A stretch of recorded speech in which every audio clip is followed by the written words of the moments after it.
«Eres completamente inútil», gritó Sandra frente a todos en esa mesa donde yo había servido cenas durante 40 años. Las palabras cortaron el aire como cuchillos, pero yo solo sonreí.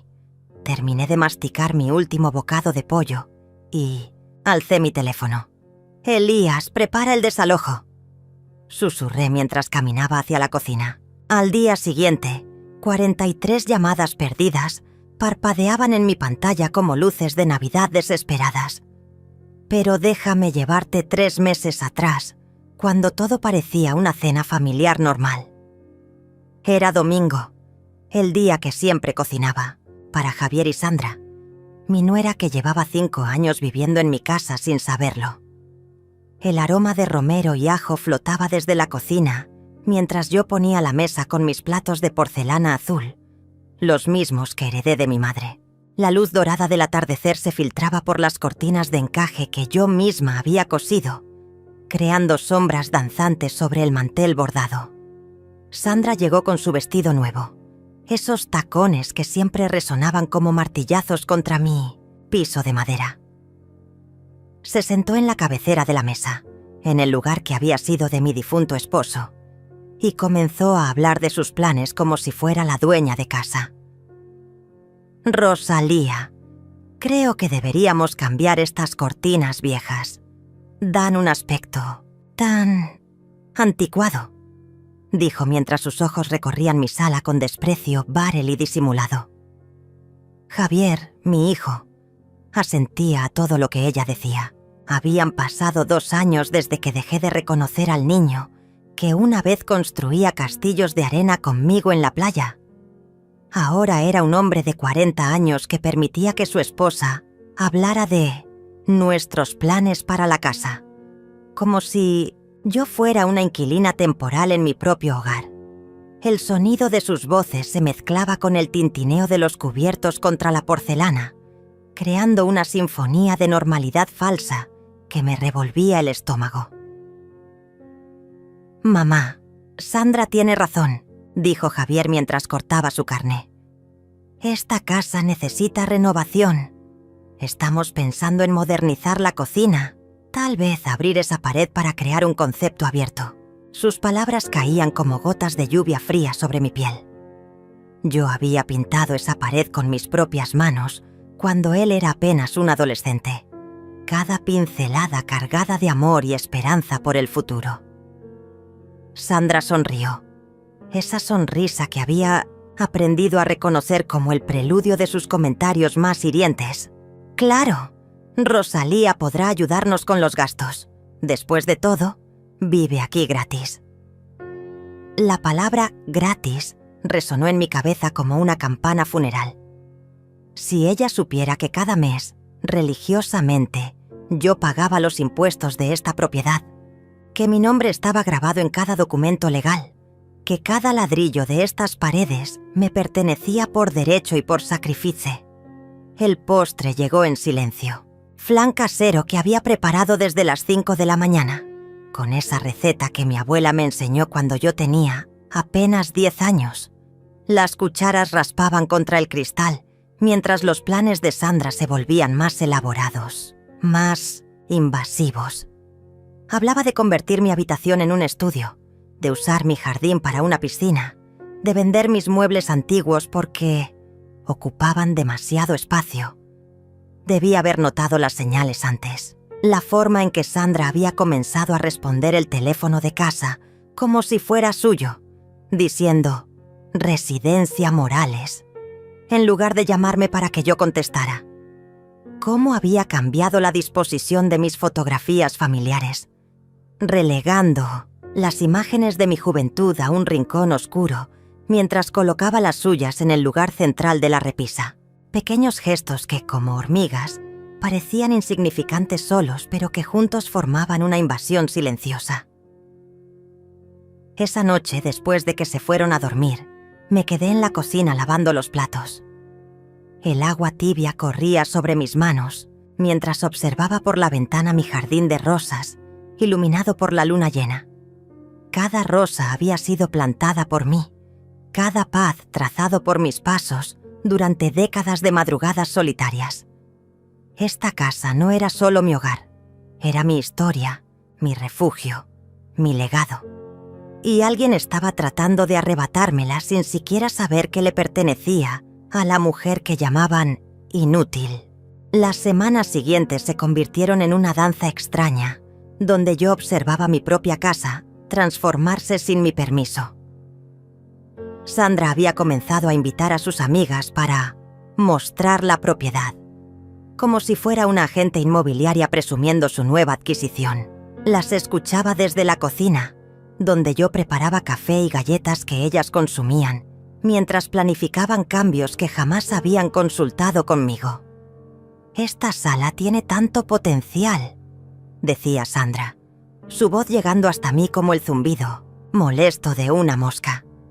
«Imaginen sin todos estos muebles antiguos, con pisos modernos y paredes blancas minimalistas». Sus amigas suspiraban de admiración mientras yo apretaba los puños alrededor de mi taza de té. Cada mueble que despreciaban tenía una historia. La mecedora donde amamanté a Javier, el escritorio donde él hacía sus tareas mientras yo le ayudaba con matemáticas, la vitrina donde guardaba los recuerdos de nuestros viajes familiares. Una tarde, mientras regaba mis geranios en el porche delantero, escuché a Sandra hablando por teléfono en el jardín. Su voz llevaba esa tonalidad conspiratoria que me puso en alerta inmediata. «No, mamá, ella no sabe nada sobre papeles legales. Vive en su mundo de novelas románticas y telenovelas. Javier maneja todo eso ahora». Mis manos se detuvieron sobre la regadera mientras las gotas de agua caían lentamente sobre las flores rojas. «Claro que es nuestra casa», continuó Sandra, caminando entre mis rosales sin cuidado alguno, pisoteando los pétalos caídos. «Llevamos años manteniéndola, pagando todo. Ella solo vive aquí porque somos buenas personas». La mentira salió de sus labios con tanta naturalidad que me pregunté cuántas veces había repetido esa historia. Mi corazón comenzó a latir más rápido mientras me daba cuenta de que Sandra no estaba simplemente siendo cruel. Estaba construyendo una narrativa, creando una versión de la realidad donde yo era la beneficiaria de su generosidad. Esa noche esperé hasta que las luces de su habitación se apagaran. Caminé descalza hasta mi estudio, ese pequeño cuarto que Sandra quería convertir en su espacio de trabajo, y abrí mi caja fuerte. Dentro estaban todos los documentos que había guardado celosamente durante décadas. La escritura original de la casa con mi nombre, los recibos de impuestos pagados religiosamente cada año, las facturas de todas las reparaciones y mejoras que había financiado con mi propio dinero. Cada papel era una prueba de que esta casa me pertenecía mucho antes de que Sandra existiera en nuestras vidas. El documento de compra databa de 1982, cuando Javier tenía apenas 8 años y su padre acababa de morir en ese accidente de tráfico que cambió nuestras vidas para siempre. Había trabajado 3 empleos simultáneamente para juntar el enganche. Limpiaba oficinas en las madrugadas, cuidaba niños en las tardes y cosía vestidos de novia los fines de semana. Mis dedos recordaban cada pinchazo de aguja, cada madrugada, levantándome a las 4 para llegar puntual a limpiar esos edificios corporativos, donde ejecutivos en trajes caros nunca notaron a la mujer que vaciaba sus papeleras.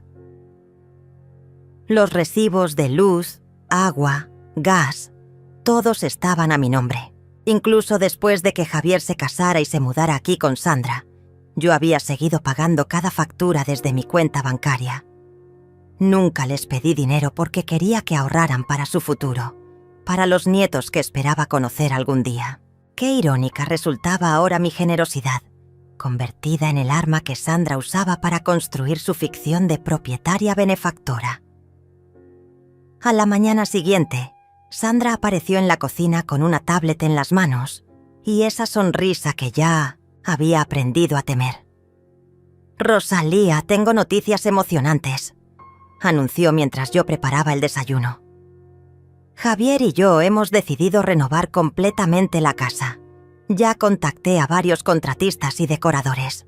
Colocó la tablet sobre la mesa del desayuno, mostrándome imágenes de interiores modernos que parecían salidos de una revista de arquitectura fría y despersonalizada. «Mira qué hermoso se verá todo», continuó, deslizando su dedo sobre las imágenes. Cocina abierta, pisos de mármol, paredes de cristal. Por supuesto necesitaremos que contribuyas con los gastos.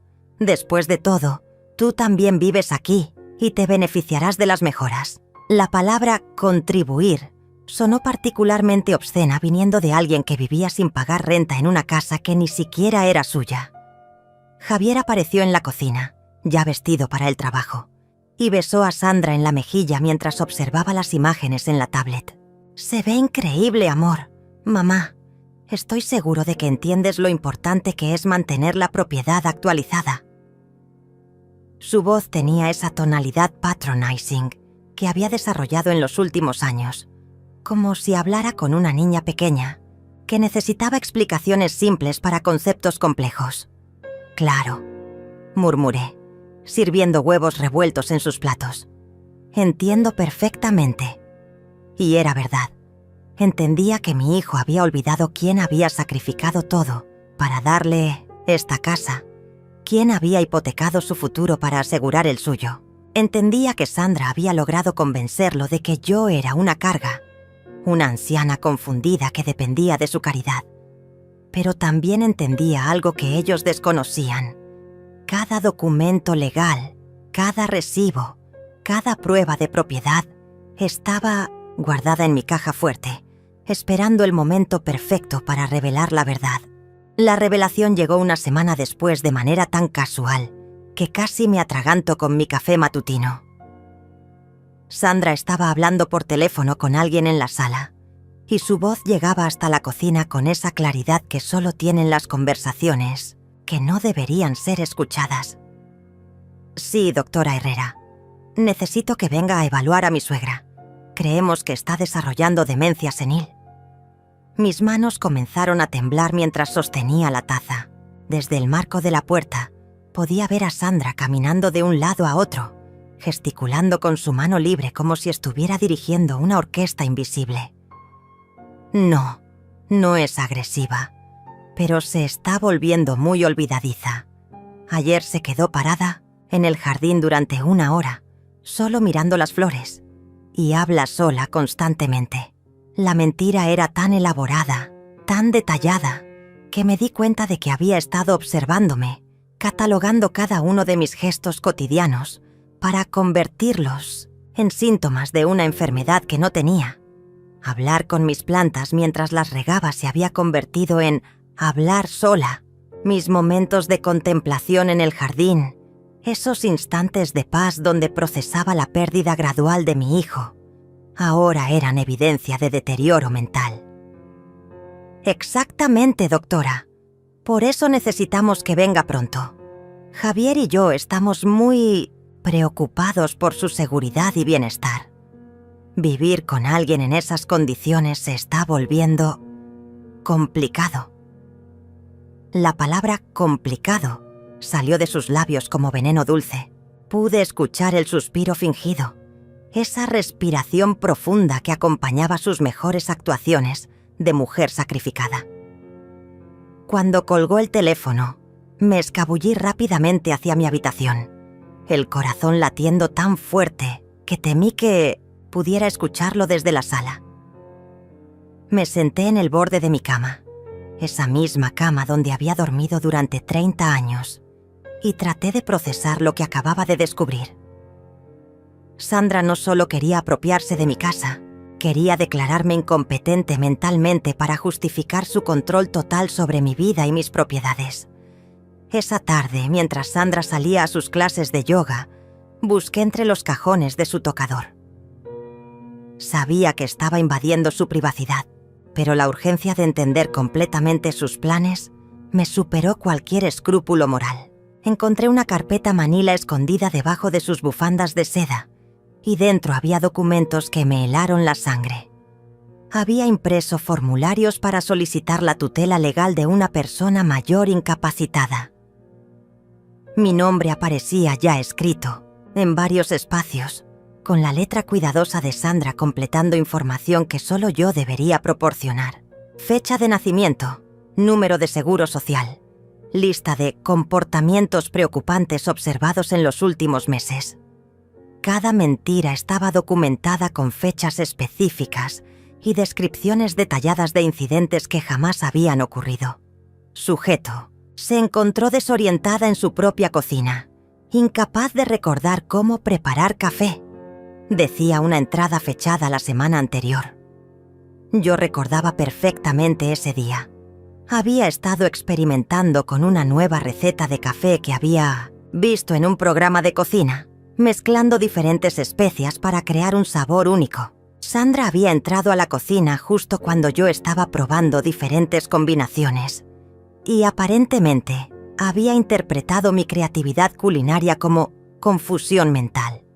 Otra entrada describía cómo me había encontrado hablando de manera incoherente sobre personas que no existen.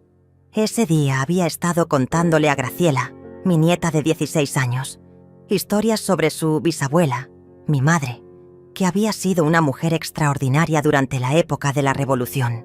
Para Sandra, preservar la historia familiar se había convertido en delirio senil. Las páginas siguientes contenían investigaciones sobre casas de retiro en la zona, con precios y servicios subrayados en rojo. Sandra había estado comparando opciones, buscando el lugar perfecto para deshacerse de mí una vez que obtuviera el control legal. Los lugares más baratos tenían círculos rojos, como si estuviera buscando la opción más económica para mantener encerrada a la mujer que le había dado un hogar gratuito durante 5 años. Al final de la carpeta encontré algo que me destrozó el alma. Un borrador de carta dirigida a Graciela. En ella, Sandra explicaba cómo la abuela Rosalía se había vuelto peligrosa para sí misma y para otros, y cómo la familia había tomado la difícil decisión de buscar cuidado profesional para ella. La carta describía una versión de mí que era irreconocible, una anciana confundida, potencialmente violenta, que necesitaba supervisión constante.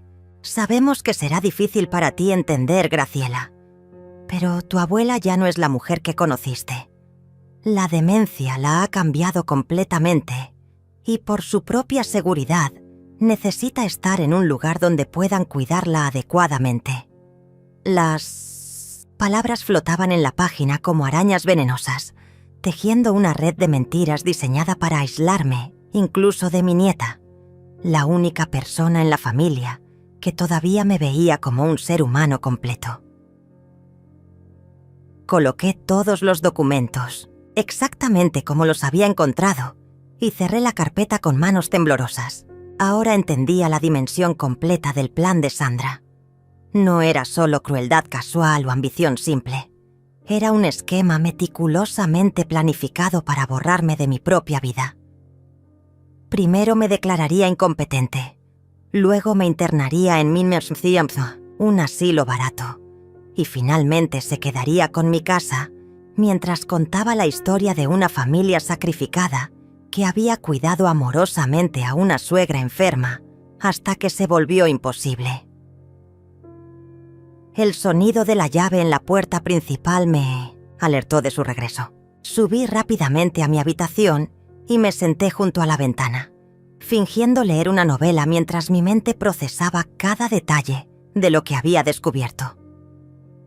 Sandra entró cantando una canción pop, feliz y relajada después de su clase de yoga, sin saber que yo acababa de descubrir cada una de sus mentiras cuidadosamente construidas. Los días siguientes se convirtieron en un teatro absurdo, donde Sandra intensificó su campaña de desacreditación, mientras yo fingía no darme cuenta de sus maniobras. Comenzó a invitar vecinos para café, siempre cuando yo estaba presente, y durante esas visitas casuales dejaba caer comentarios aparentemente inocentes sobre mi deterioro. Pobrecita Rosalía, le decía a doña Carmen, nuestra vecina de al lado, mientras yo servía galletas caseras. Ayer se quedó 1 hora buscando sus lentes y los tenía puestos todo el tiempo. La mentira salía tan naturalmente de sus labios que incluso yo dudé por un momento de mi propia memoria. Doña Carmen me miraba con esa mezcla de lástima y incomodidad que reservamos para las tragedias ajenas. Sandra había perfeccionado el arte de la manipulación sutil. Cuando yo mencionaba algún recuerdo de cuando Javier era niño, ella intervenía con un suspiro fingido. «Ay, suegrita, esa historia la has contado 3 veces esta semana». Aunque fuera la primera vez que la compartía, las personas presentes asentían comprensivamente, como si hubieran sido testigos de mi supuesta repetición compulsiva. La situación escaló cuando Sandra comenzó a grabarme con su teléfono durante nuestras conversaciones cotidianas. Al principio pensé que era casualidad, que simplemente estaba usando el dispositivo mientras hablábamos. Pero una tarde la descubrí editando videos en su laptop, recortando fragmentos de nuestras charlas para crear una narrativa de confusión y desorientación que simplemente no existía. En uno de los videos había capturado el momento en que yo le preguntaba qué día era, pero había editado el contexto. Lo que ella no incluía era que acababa de despertarme de una siesta y estaba desorientada por el cambio de luz, preguntando si ya era hora de la cena. En su versión editada, yo aparecía como una anciana perdida en el tiempo, incapaz de ubicarse en la realidad básica. «Mira, Javier», le decía a mi hijo mientras reproducía estos fragmentos manipulados en su tablet. «Tu mamá está empeorando. Necesitamos tomar decisiones difíciles antes de que sea demasiado tarde». Los veía desde el pasillo, escondida detrás de la pared, observando cómo mi propio hijo asentía gravemente mientras consumía esas mentiras cuidadosamente fabricadas. Javier había comenzado a hablarme con esa voz excesivamente dulce que usamos con los niños pequeños o los enfermos terminales. «Mamá, ¿te acuerdas de tomar tus medicinas?», me preguntaba cada mañana, aunque yo solo tomaba vitaminas que compraba sin receta. «¿Necesitas ayuda para vestirte?». Cada pregunta era una gota de ácido sobre mi dignidad, erosionando lentamente la imagen de la mujer independiente que había sido toda mi vida. Sandra había comenzado a controlar mis salidas también. «No creo que sea seguro que manejes, suegrita», me dijo una mañana cuando intenté ir al supermercado. «¿Y si te confundes en el camino? Mejor yo voy por ti. Dame la lista de lo que necesitas». Mi licencia de conducir estaba vigente. No tenía ningún problema visual ni médico que me impidiera manejar. Pero su preocupación fingida sonaba tan convincente que hasta yo comencé a dudar de mis capacidades. El colmo llegó cuando Sandra organizó una reunión familiar, sin consultarme. Invitó a mis hermanas, a algunos primos lejanos y, por supuesto, a Graciela. El pretexto era celebrar mi cumpleaños con 2 meses de anticipación, pero yo sabía que tenía otros motivos. Durante la cena, mientras todos comían el pastel que yo había preparado en mi propia cocina, Sandra comenzó su presentación. «Familia, los hemos reunido porque estamos preocupados por mamá Rosalía», comenzó, usando ese tono grave que reservamos para las malas noticias médicas. «Hemos notado cambios en su comportamiento que nos inquietan profundamente». Procedió a enumerar una lista de síntomas que sonaban sacados de un manual médico. Episodios de confusión, pérdida de memoria reciente, comportamiento errático, dificultades para realizar tareas básicas. Mis hermanas me miraban con alarma, creciente mientras Sandra desarrollaba su monólogo. «Por supuesto, Javier y yo estamos dispuestos a seguir cuidándola el tiempo que sea necesario, pero creemos que necesita evaluación médica profesional». La palabra «cuidándola» resonó en mis oídos como una bofetada. Esta mujer que vivía gratuitamente en mi casa, que comía mi comida y usaba mi electricidad, ahora presentaba su parasitismo como un acto de caridad cristiana. Tal vez deberíamos buscar ayuda especializada, sugirió mi hermana menor, Julieta, con lágrimas en los ojos. Conozco un geriatra muy bueno que podría evaluarla. Sandra asintió solemnemente, como si esa hubiera sido exactamente la respuesta que esperaba. Ya tengo algunos contactos médicos, respondió. De hecho, he estado investigando opciones de cuidado a largo plazo, por si llegamos a necesitarlas. Solo Graciela parecía escéptica ante esta actuación. Mi nieta de 16 años me observaba con esos ojos inteligentes que había heredado de mi lado de la familia, y pude ver en su expresión que algo no le encajaba en toda esta narrativa. Cuando Sandra terminó su presentación y los adultos comenzaron a discutir mi futuro como si yo no estuviera presente, Graciela se acercó a mi silla. «Abuela», me susurró al oído, «¿tú te sientes confundida o enferma?» Su pregunta era directa, sin condescendencia, tratándome como el adulto que siempre había sido para ella. «Para nada, mi amor», le respondí en el mismo tono bajo. «Me siento perfectamente lúcida y capaz». Vi cómo sus ojos se entornaron ligeramente, esa expresión que ponía cuando algo no le cuadraba en sus clases de matemáticas. Esa noche, después de que todos se fueran y Sandra se acostara satisfecha con el éxito de su performance, me quedé despierta en mi cama procesando lo que había ocurrido. Sandra había logrado convencer a mi propia familia de que yo estaba perdiendo la cordura, usando mi bondad y generosidad como evidencia de mi deterioro mental. Cada acto de amor que había realizado durante décadas se convertía ahora en síntoma de enfermedad en la narrativa que ella había construido meticulosamente. La mañana después de la reunión familiar desperté con una claridad que no había sentido en meses. Mientras preparaba mi café en la cocina silenciosa, tomé una decisión que cambiaría todo. Ya no sería la víctima pasiva de este teatro cruel. Era hora de convertirme en la directora de mi propia obra. Mi primer movimiento fue discreto, pero estratégico. Llamé a Elías Mendoza, mi abogado de confianza desde hacía 20 años. El mismo hombre que había manejado la compra de esta casa y todos mis asuntos legales importantes. «Elías, necesito verte urgentemente, pero de manera absolutamente confidencial», le dije mientras Sandra se duchaba en el piso superior. «Por supuesto, Rosalía. ¿Está todo bien?»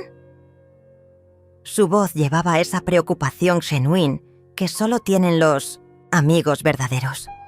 «Digamos que necesito proteger mis intereses», respondí, eligiendo mis palabras cuidadosamente. «Y necesito que nadie sepa de esta consulta». Elías conocía mi personalidad lo suficiente para entender que si yo pedía discreción absoluta, había razones serias detrás. Acordamos encontrarnos esa misma tarde en su oficina, mientras Sandra estaba en su clase de pilates. Conduje mi auto hasta el centro de la ciudad, disfrutando de cada kilómetro de libertad que Sandra creía que ya no podía manejar. El edificio de oficinas me recibió con su familiar olor a café y documentos legales, un aroma que siempre me había transmitido seguridad y orden. «Rosalía, te ves exactamente igual que siempre», fue lo primero que dijo Elías cuando entré a su oficina. Sus palabras fueron como bálsamo sobre las heridas que las mentiras de Sandra habían abierto en mi autoestima. «Cuéntame qué está pasando». Durante la siguiente hora, le relaté cada detalle del plan de Sandra, desde los documentos de tutela hasta los videos manipulados y la evaluación médica falsa que había programado. Elías tomaba notas con su precisión habitual, pero pude ver la indignación creciendo en sus ojos mientras yo describía cada una de las maniobras de Sandra. «Esto es abuso de ancianos», dijo finalmente, quitándose los lentes para limpiarlos con más fuerza de la necesaria. «Y también es un intento de fraude patrimonial. Tenemos suficiente evidencia para tomar medidas legales inmediatas». «No quiero un escándalo público, Elías», le expliqué. «Quiero algo más efectivo. quiero que desaparezcan de mi vida sin drama, sin confrontaciones mediáticas, sin destruir completamente a mi hijo. Elías sonrió.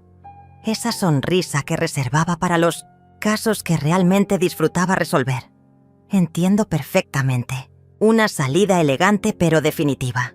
Durante las siguientes 2 horas, diseñamos un plan que era legal, ético y absolutamente devastador en su simplicidad. Primero, Elías prepararía una orden de desalojo formal, basada en mi derecho legal como propietaria única de la vivienda. Segundo, cambiaríamos todas las cerraduras y códigos de seguridad. Tercero, instalaríamos un sistema de cámaras de seguridad para documentar cualquier intento de acoso o intimidación posterior. ¿Y si Sandra intenta proceder con la evaluación médica?, pregunté. Elías había pensado en eso también. Ya contacté al doctor Ramírez, tu médico familiar. Está dispuesto a hacer una evaluación cognitiva completa para demostrar tu competencia mental. También tengo contactos en el hospital, donde Sandra programó su evaluación falsa. Podemos bloquear cualquier intento de manipulación médica. Regresé a casa sintiéndome como una mujer diferente. Cada paso tenía propósito. Cada sonrisa que le dirigía a Sandra llevaba el peso de mi conocimiento secreto. Ella me saludó con esa condescendencia fingida que había perfeccionado. ¿Cómo estuvo tu día, suegrita? ¿No te perdiste manejando? Fue perfecto, respondí con honestidad absoluta. Exactamente lo que necesitaba. Esa noche comencé mi propio trabajo de documentación. Mientras Sandra dormía, grabé videos de mí misma realizando tareas complejas, resolviendo crucigramas avanzados, recitando poemas completos de memoria, explicando recetas detalladas sin consultar ningún libro. También grabé mi rutina nocturna de revisar las finanzas familiares, balanceando mi chequera y planificando inversiones. Cada video era una bofetada silenciosa a las mentiras de Sandra. Instalé una aplicación en mi teléfono que grababa automáticamente todas las conversaciones en la casa. No era para usarlas legalmente, sino para tener registro exacto de cada manipulación, cada mentira, cada comentario cruel que Sandra hacía creyendo que yo era demasiado senil para recordarlo o documentarlo. La tecnología que ella usaba para destruirme ahora trabajaba en mi favor. Al día siguiente, Sandra anunció triunfalmente que había confirmado mi cita con la doctora Herrera para la siguiente semana. Es una especialista muy reconocida en demencia senil, me explicó con esa voz melosa que usaba cuando quería sonar especialmente caring. Javier y yo estaremos contigo durante toda la evaluación para apoyarte. La idea de que necesitaba su apoyo para una evaluación médica era tan patronizing que tuve que contener la risa. ¡Qué considerados!, respondí, sirviendo té en las tazas de porcelana que mi madre me había heredado. Estoy segura de que será muy reveladora. Sandra interpretó mi calma como resignación, cuando en realidad era la serenidad de una mujer que finalmente tenía todas las cartas en su favor. Esa tarde, mientras Sandra estaba en el teléfono coordinando detalles de mi supuesta incapacidad con sus amigas, recibí una llamada de Graciela. Abuela, ¿podemos hablar en privado? Hay algo que no me está gustando de todo esto. Mi nieta tenía esa intuición natural que las mujeres de nuestra familia habían heredado durante generaciones. Esa capacidad de detectar mentiras incluso cuando están perfectamente maquilladas. Por supuesto, mi amor. ¿Qué te preocupa? Anoche escuché a Sandra hablando con mi papá sobre internarte en un asilo, me confesó con voz temblorosa.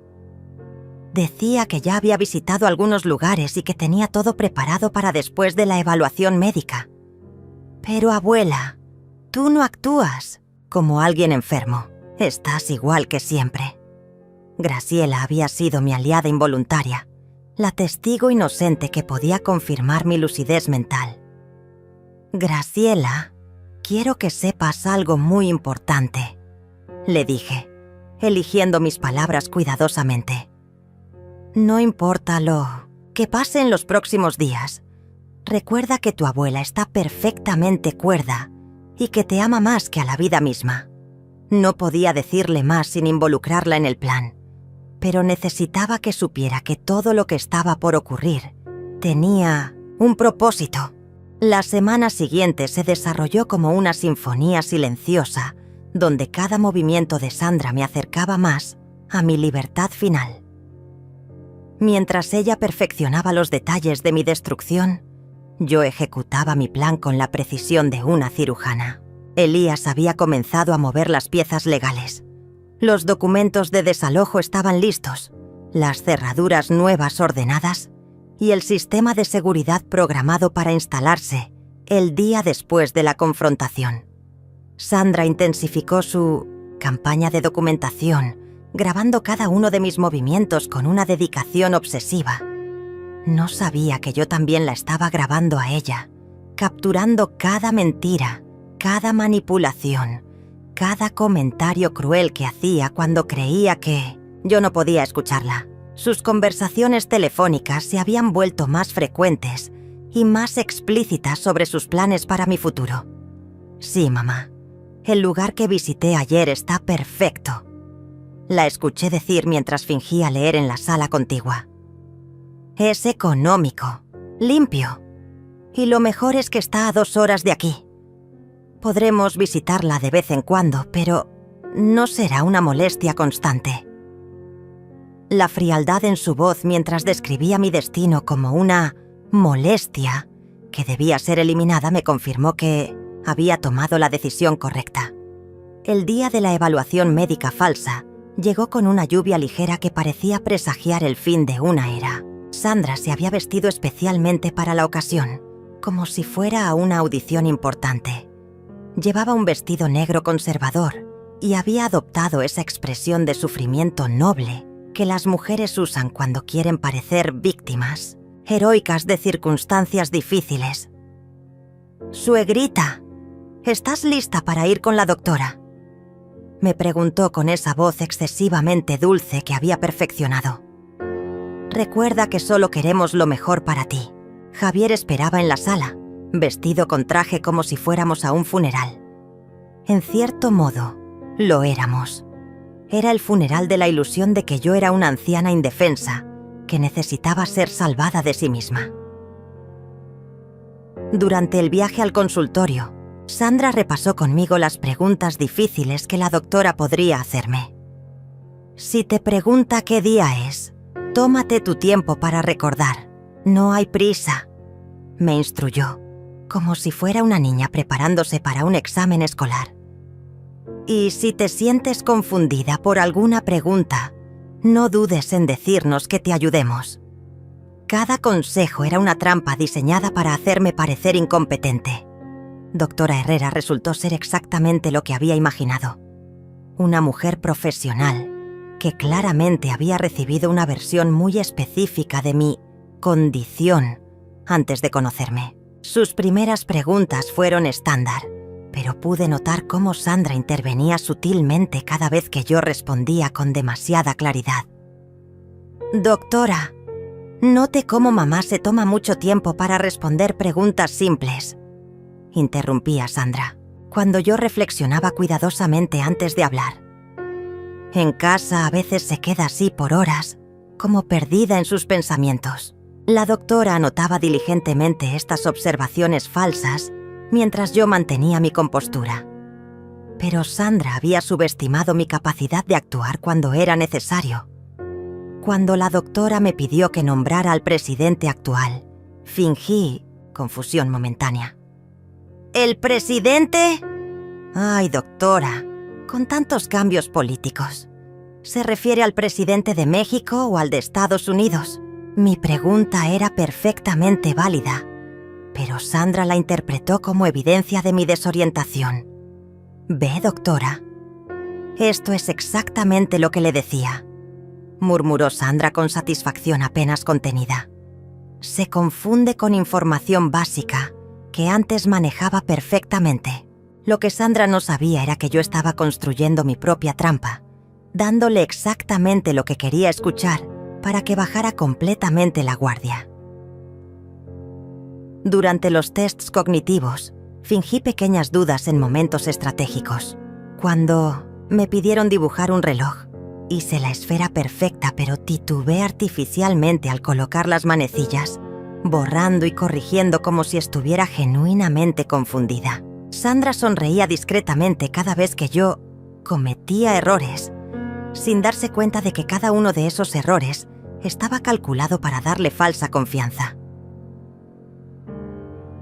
Al final de la evaluación, la doctora Herrera pidió hablar con Sandra y Javier en Minziciencie, privado. Desde la sala de espera podía escuchar fragmentos de su conversación a través de la puerta mal cerrada.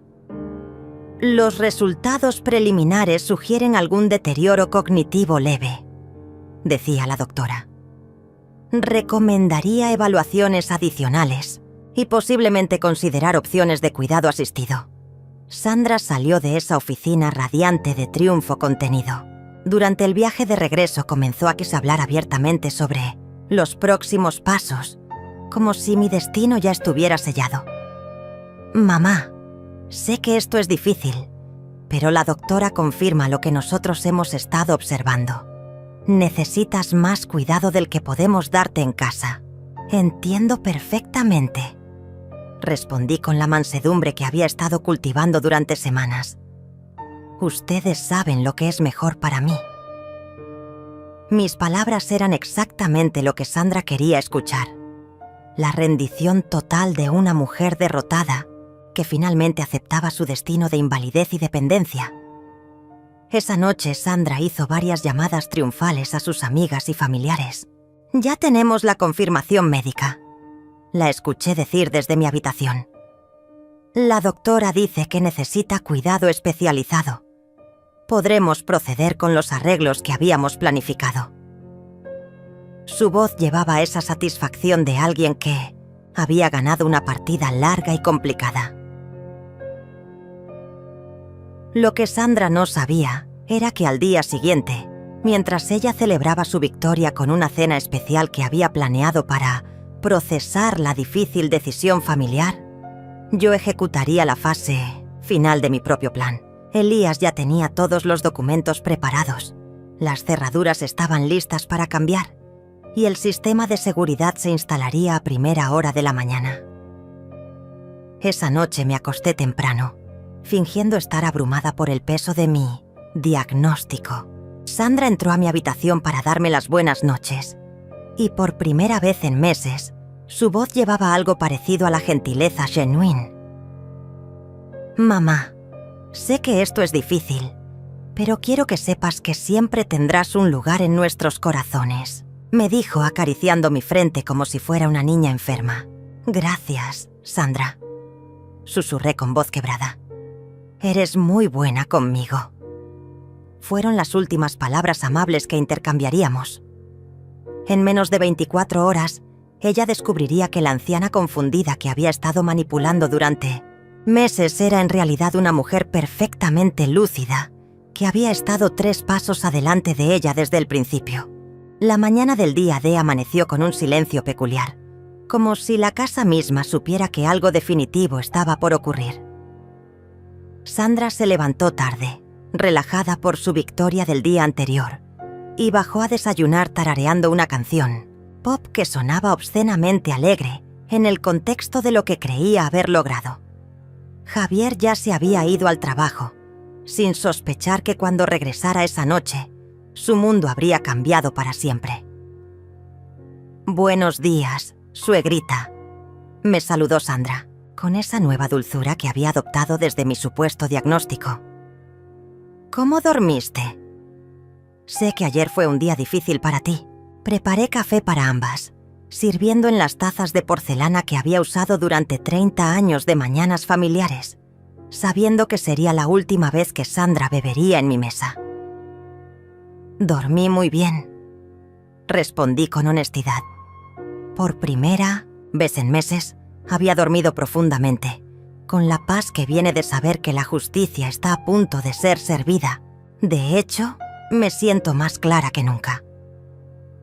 Sandra interpretó mi comentario como la confusión típica de alguien que no comprende su propia condición y sonrió con esa condescendencia que había perfeccionado. A las 10 de la mañana, Sandra recibió una llamada que la puso eufórica. Era de Villa Esperanza. Me anunció después de colgar. Tienen una habitación disponible para ti. Podríamos hacer la transición la próxima semana.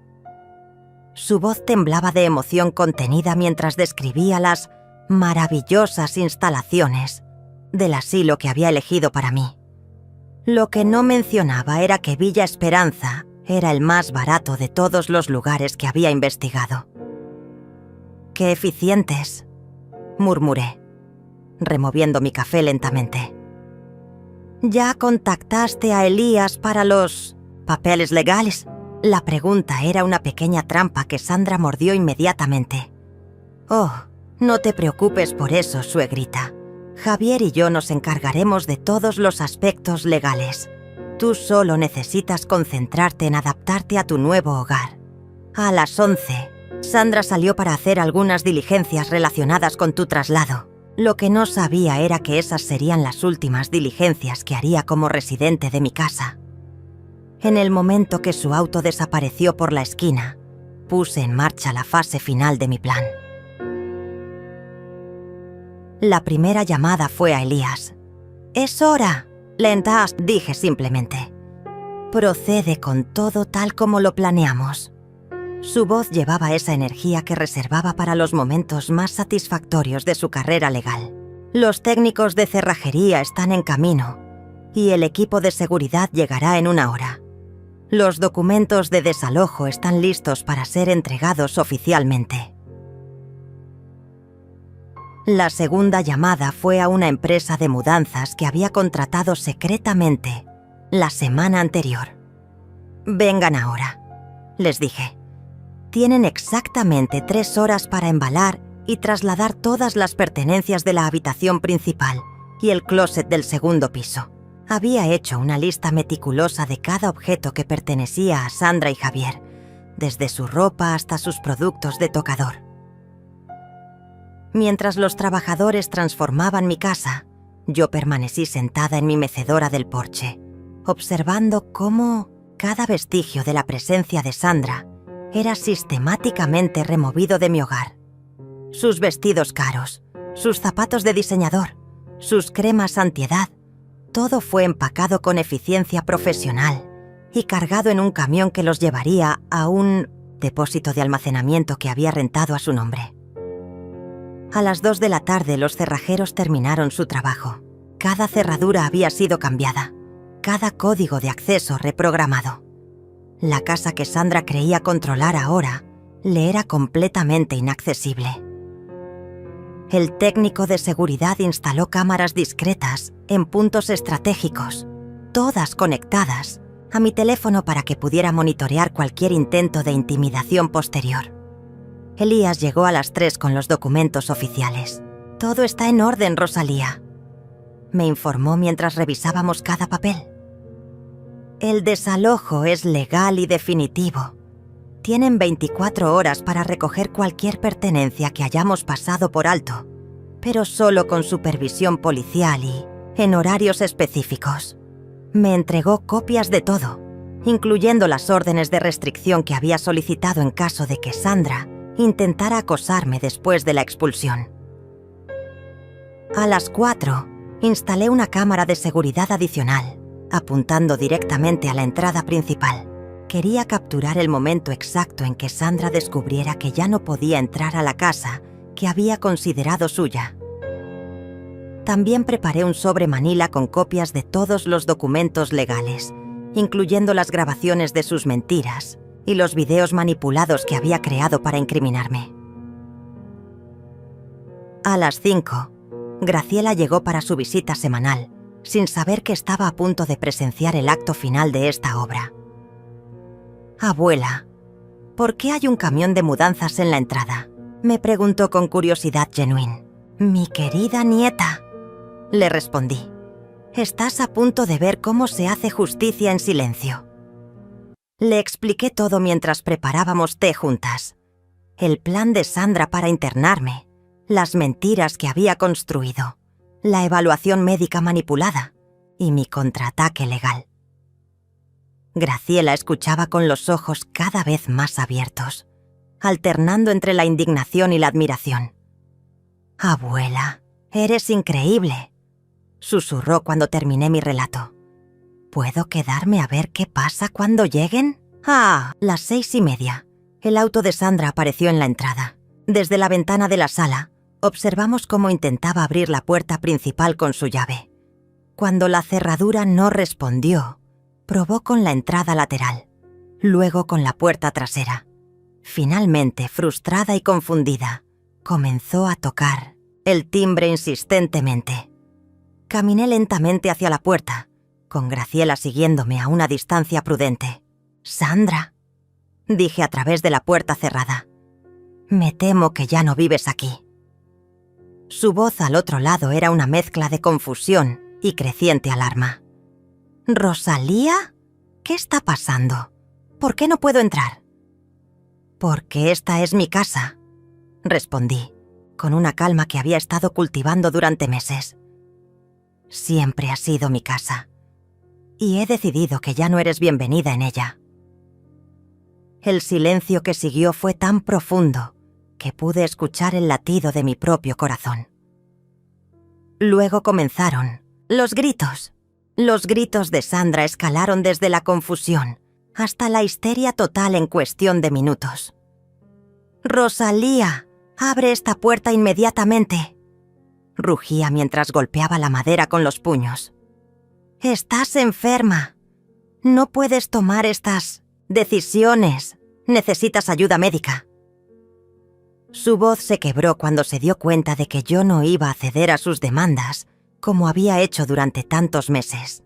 «Sandra», le dije a través de la puerta, manteniendo mi tono sereno y controlado, «encontrarás todas tus pertenencias en el depósito ubicado en la avenida Reforma 847. La llave está debajo del tapete del porche trasero, junto con los documentos legales que explican tu situación actual».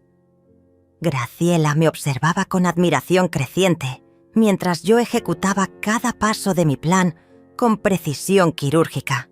«¡Esto es ilegal!», gritó Sandra, ahora claramente desesperada. «Eres una anciana senil, no puedes expulsarme de mi casa». Su frase reveló finalmente la verdad que había estado escondiendo durante años. Sandra realmente creía que la casa era suya. En su mente manipuladora, había construido una realidad donde su parasitismo se había convertido en propiedad legítima. El teléfono de Sandra comenzó a sonar mientras continuaba golpeando la puerta. Pude escuchar fragmentos de su conversación histérica con Javier. «Tu madre se volvió loca. Me echó de la casa. Cambió las cerraduras. Tienes que venir inmediatamente». Su voz era tan aguda que hasta los vecinos comenzaron a asomarse por sus ventanas, curiosos ante el espectáculo que se desarrollaba en mi jardín delantero. «Abuela», me susurró Graciela, «esto es mejor que cualquier telenovela». Su comentario me hizo sonreír por primera vez en meses, con genuina alegría. Mi nieta tenía razón. Había algo profundamente satisfactorio en ver cómo Sandra experimentaba la impotencia que yo había sentido durante tanto tiempo. A las 7:30, Javier llegó corriendo desde su trabajo, todavía vestido con su traje de oficina pero con el cabello revuelto por la urgencia. «¡Mamá!», gritó mientras corría hacia la puerta. «¡Abre inmediatamente! ¿Qué le hiciste a Sandra?». Por primera vez en años, su voz llevaba esa autoridad paternal que solía usar conmigo cuando era niño y creía que podía regañarme por mis decisiones.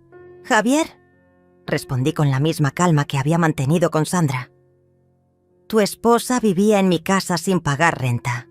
Planeaba internarme en un asilo con diagnósticos médicos falsos y había comenzado procedimientos legales para declararme incompetente mentalmente. Decidí que era hora de que encontraran su propio lugar para vivir». El silencio que siguió fue diferente al de Sandra. pude sentir que Javier estaba procesando información que no encajaba con la narrativa que su esposa había construido. «Mamá, Sandra me dijo que la doctora confirmó que tienes demencia senil. Necesitas cuidado especializado». La doctora fue engañada con información falsa, expliqué pacientemente. «Mañana recibirás una copia de mi evaluación médica real, realizada por el doctor Ramírez, que confirma que estoy en perfecto estado mental. También recibirás copias de todos los documentos que Sandra preparó sin mi conocimiento, incluyendo los formularios de tutela y los videos editados que creó para hacerme parecer incompetente». Pude escuchar a Sandra susurrándole urgentemente a Javier, probablemente tratando de mantener control sobre la situación que se le escapaba de las manos. Pero Javier había comenzado a hacer las preguntas correctas.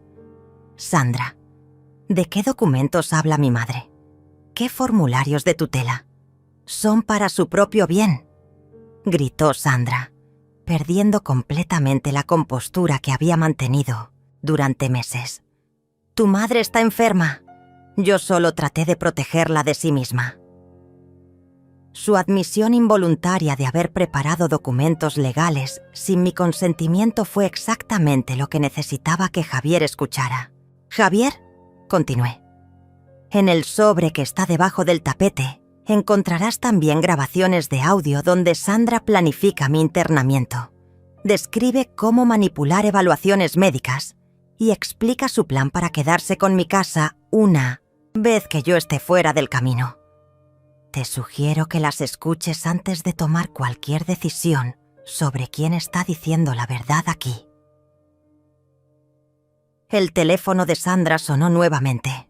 Esta vez era evidente que hablaba con alguien de Villa Esperanza, probablemente cancelando mi reservación ahora que su plan se había desmoronado. «Sí, ha habido un cambio de circunstancias», la escuché decir con voz estrangulada. «La señora ya no necesitará la habitación.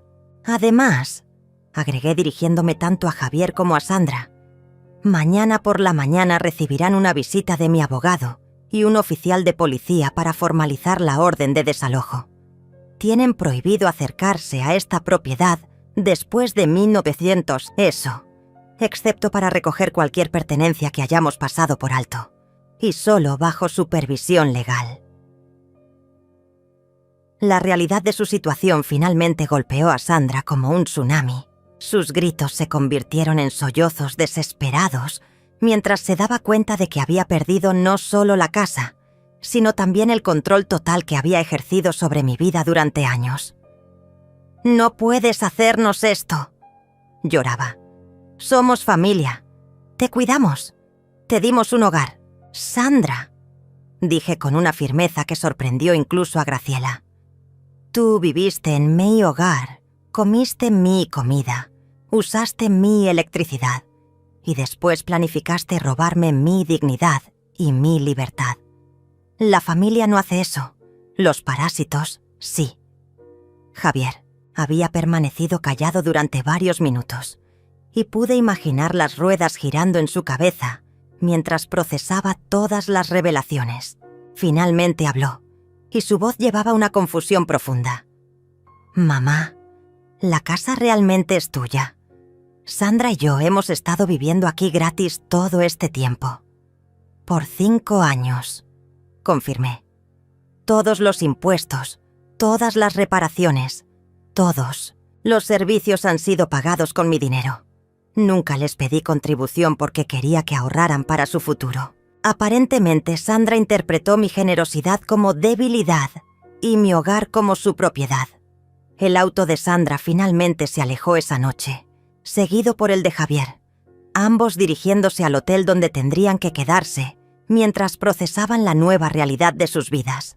Antes de irse, Javier recogió el sobre de documentos y pude ver en sus ojos que finalmente comenzaba a entender la magnitud de lo que su esposa había intentado hacer. Graciela se quedó conmigo esa noche y cenamos en silencio en mi cocina, disfrutando de la paz que no había sentido en años. «Abuela», me dijo finalmente, «¿cómo se siente tener tu casa de vuelta?» Como respirar después de estar bajo el agua durante mucho tiempo, respondí. Y por primera vez en meses, ambas reímos con genuina felicidad. 3 meses después, me despierto cada mañana en mi propia cama, en mi propia casa, dueña absoluta de mi silencio y mi paz. El sol de la mañana se filtra a través de las cortinas de encaje que Sandra quería cambiar, iluminando el polvo dorado que danza en el aire como pequeños milagros cotidianos. Preparo mi café en la cocina, que es solo mía, usando la taza de porcelana azul que heredé de mi madre, y no hay nadie que me diga cómo vivirlo. Sandra intentó todo durante las primeras semanas. 43 llamadas perdidas ese primer día se convirtieron en cartas dramáticas dejadas en mi buzón.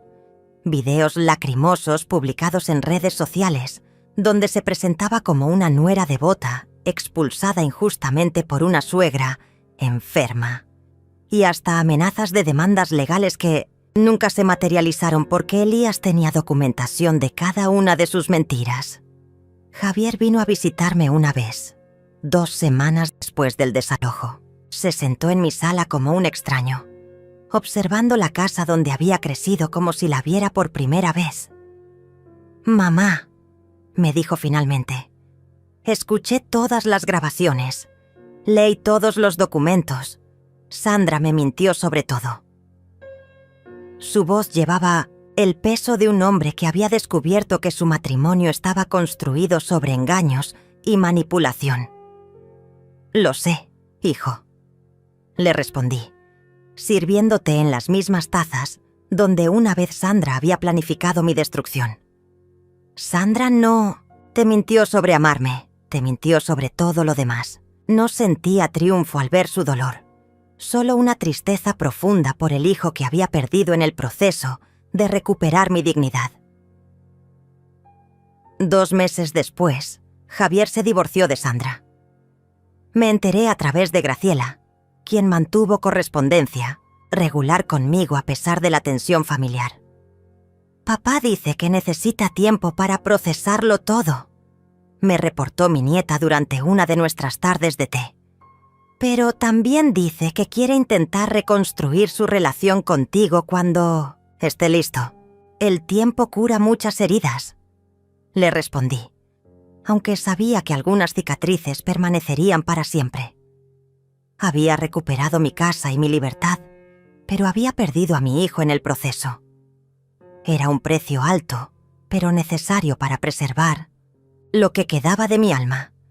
Sandra desapareció de nuestras vidas tan completamente como había aparecido. Según los rumores que Graciela recogía ocasionalmente, se había mudado a otra ciudad y había encontrado a otro hombre mayor con propiedades que administrar y cuentas bancarias que supervisar.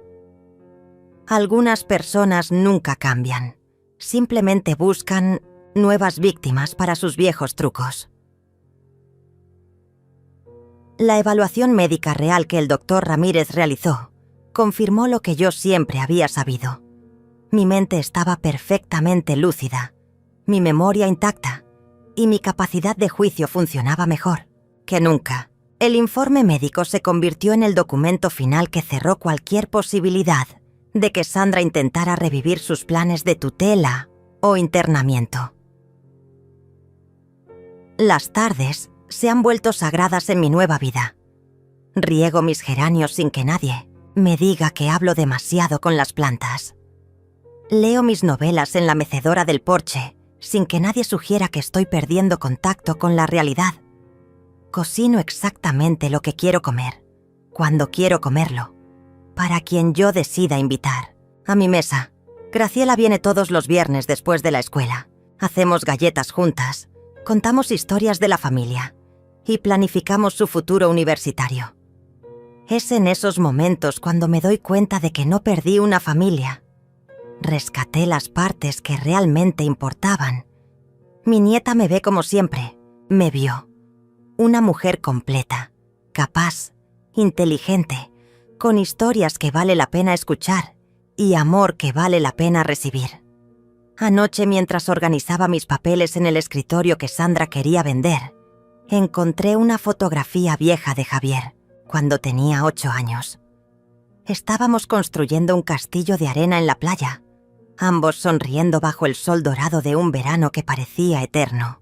Guardé la fotografía en el primer cajón, donde puedo verla cada vez que abro el escritorio, recordándome que el amor verdadero persiste incluso cuando las personas se pierden por un tiempo. Esta mañana, mientras bebía mi café y observaba amanecer sobre mi jardín de rosas, recibí un mensaje de texto de un número desconocido.